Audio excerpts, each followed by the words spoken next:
Jeff, there is a recall election going on in the Mequon-Thiensville School District. And apparently, as near as I can tell, the biggest issue these parents that are trying to recall 4 school board members have is that they might teach their kids critical race theory or something of the sort. They cherry pick some statistics about falling test grades and something of that nature.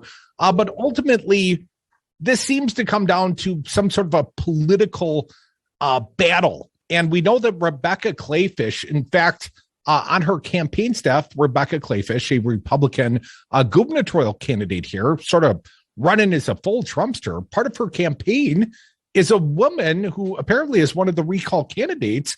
And Jeff, apparently she is the plaintiff in this Ozaukee County suit being filed. Tell us about the lawsuit. What did Scarlett Johnson perhaps do to draw the ire of you and your clients? Scarlett Johnson is the defendant, and she's a leader in this movement to recall members of the Mequon-Thiensville School Board. And in order to advance her public standing, she has apparently felt the need to have someone to blame and someone to accuse of wrongdoing in connection with the Mequon public schools. Now, we represent an organization called Bridge the Divide. Bridge the Divide wants to do one thing, and that is it wants to enhance communication between the races. It thinks that the problems that our society has with race can be addressed and steps toward their solution can be taken through just better communication between the races. If white people know what the lives of black people are like, and black people know what the lives of white people are like, and so on and so forth among all the racial groups that have to live together in our society. That's what Bridge the Divide wants to do. And in order to do that, they have to be able to reach every segment of society with that very simple message. And for some reason, they got into the crosshairs of Scarlett Johnson. And as we allege in the complaint we filed today, in April of 2021, Johnson put a posting on Facebook where she said that Bridge the Divide, my client, is a Marxist organization. And that was utterly false. My client has assiduously avoided any political affiliation or any ideological affiliation beyond it would be better if the races got along better. In that same Facebook post, Ms. Johnson claimed that Bridge the Divide advocates for defunding police departments. Also not true. Bridge the Divide has never advocated for defunding the police departments. Hey man, whoever that is, hang up on them and take this call. Yeah, okay. I will hang up on them and take this call. Tell me you're busy, Jeff. Tell me you're a very important man doing media hits.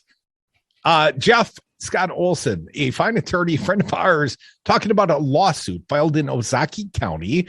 That's a very Republican part of the state of Wisconsin. And there's currently a recall election of 4 school board members.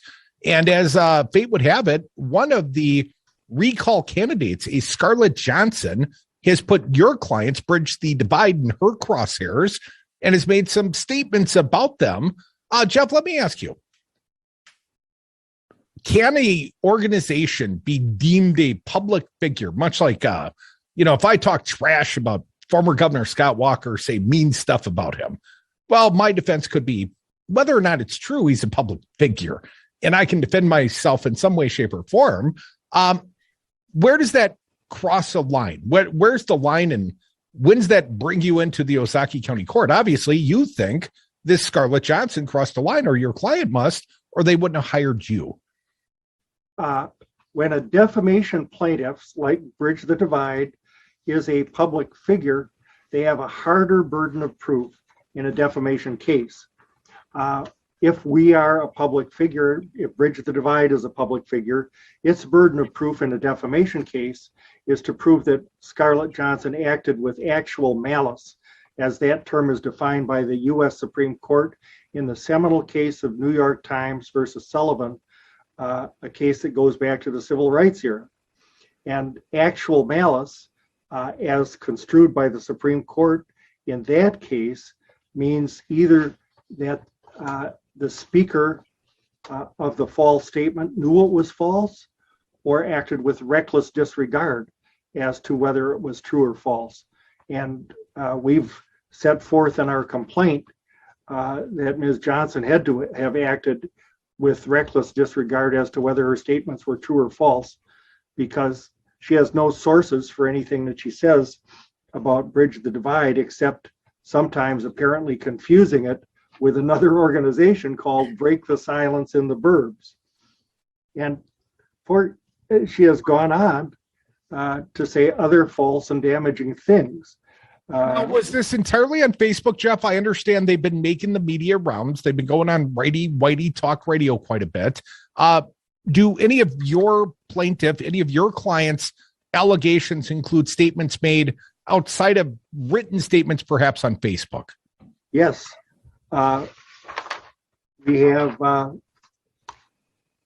recorded podcasts on July 27th, 2021. Ms. Johnson appeared on an episode of the podcast Myth-Informed MKE. And within the first 3 minutes of her appearance, she said that Bridge the Divide is a group that advocates for the teaching of critical race theory in schools. Well, Bridge the Divide has never advocated the teaching of critical race theory in the schools. Then Ms. Johnson went on to say that Bridge the Divide is funded by the Democratic Party. That is also false and damaging to Bridge the Divide, which has avoided political affiliation precisely so it can reach out to all segments of society. Jeff, how has your client bridged the divide? So they've been called Marxist. They've been, called Democratic funded. They aren't funded by, let's say Soros or Zuckerberg, are they, Jeff? No, they're not. Well, okay, so not the Democratic Party. And so they were accused of being funded improperly, falsely accused of being funded by the Dems. They've been, do any of these statements leveled by Scarlett Johnson against your client actually damage your client, Jeff? I mean, before you can claim some justice, you've got to prove damages, do you not, sir? Well, we've got several kinds of evidence that tell us that damage is occurring. First, other speakers on social media and talk radio and podcasts are repeating these fabrications that originated with Ms. Johnson.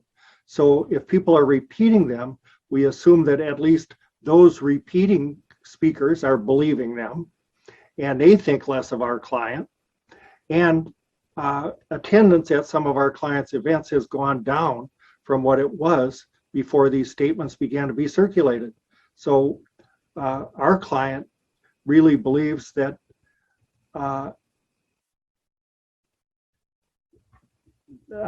these false statements and a false really portraying it as something it is not has exploded into the media, and unless something is done to check it, it will just continue to grow until the false image of our client that's been created overwhelms the true image.